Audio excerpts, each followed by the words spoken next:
স্থানীয় অধিবাসী যারা বিভিন্নভাবে এখানে কোনো না কোনো কারণে বসতি স্থাপন করতে বাধ্য হয়েছে অস্থায়ীভাবে বা রিহেবিলিটেটেড হয়েছে বিভিন্ন কারণে, তাদেরকে কিভাবে পুনর্বাসন করা যায় সেটা আমরা একটা পরিকল্পনা করব। তাদের কাউকেই এখান থেকে আপাতত উচ্ছেদ করা হবে না। আমরা জনগণের সরকার, জনগণকে কমফর্ট দেওয়ার জন্য আমরা আমাদের সমস্ত পরিকল্পনা করব। সুতরাং কেউ যদি এখানে ভীতির সৃষ্টি করতে চায় যে উচ্ছেদ করা হবে ইত্যাদি করা হবে, তারা যেন প্রশাসনের সাথে আগেই যোগাযোগ করে। এই আলীনগর, জঙ্গল সলিমপুর এই জায়গাটা আর কোনো বিচ্ছিন্ন সন্ত্রাসীদের এলাকা থাকবে না, অভয়ারণ্য থাকবে না।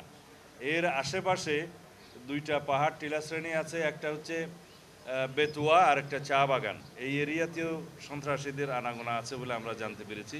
এখান থেকেও তাদেরকে উচ্ছেদ করা হবে।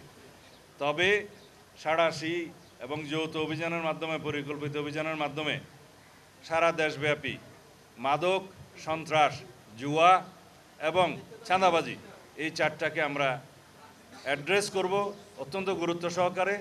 এগুলোকে আমরা নির্মূল করার চেষ্টা করব। তার জন্য আমরা আইনি সংস্কার করছি।